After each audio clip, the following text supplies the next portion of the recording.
কেউ পাওয়া যাবে না। ও নবী উম্মত, এই জন্য আমি মনে করি যারা রাজনীতি করেন দলের সাথে জড়িত, আল্লাহর কসম করে বলি, এক বান্দা আরেক বান্দাকে একটা গালি দেও বোকামি, 15 বছর পরেও কিন্তু প্রতিশোধ নেয়নি। কথা বলেন না কেন? এই জন্য ক্ষমতা পাইয়া ক্ষমতার অপব্যবহার করা যাবে না, কারো কোনো জুলুম করা যাবে না।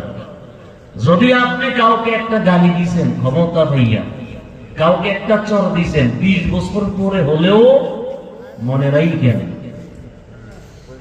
এটার প্রতিশোধ কিন্তু হবে। কথা এখন ঠিক নেই। এই জন্য এই নোংরা রাজনীতি থেকে আমাদের সবাইকে বের হয়ে আসতে হবে। কথা বলেন ঠিক নেই? ঠিক। নোংরা রাজনীতি আমরা বাংলাদেশে সবচেয়ে বেশি, আমাদেরকে বের হয়ে আসতে হবে। তাহলে এই জমিনের মধ্যে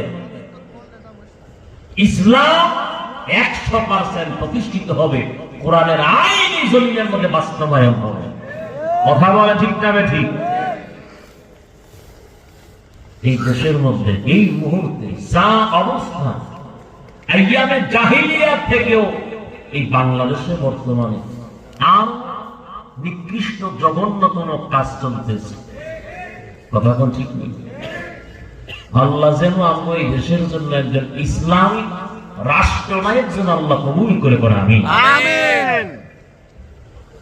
আজকে দেখেন ভারতের জমিনে, দেখেন মুর্শিদাবাদে বাবরি মসজিদ নতুন করে তৈরি হচ্ছে।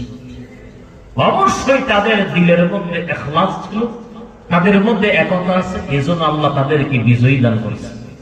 কথা বলেন ঠিক না? আমাদের ভিতরে যদি ইখলাস থাকে, অবশ্যই আল্লাহ আমাদেরকে একদিন বিজয়ী দান করবেন। কথা বলেন ঠিক না?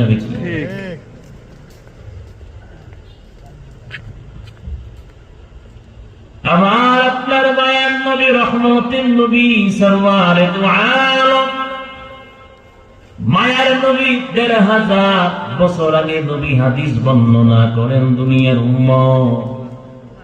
আল্লাহর নবী বলেন, এই জমিনের মধ্যে সবচাইতে বেশি 2টা জিনিস দিয়া মানুষ গুনাহ করে। কয়টা জিনিস? কয়টা? মায়ার নবী, রহমতের নবী বলেন, মাইয়াজবান্নি মা বাইনা লিহিয়াইহি ওয়া মা বাইনা রিজলাইহি ইয়াজমান লাহুল জান্নাহ। পয়গম্বর আরবী বলেন, দুনিয়ার উম্মত 2টা জিনিস হেফাজতের গ্যারান্টি যদি আমি নবীরে দিতে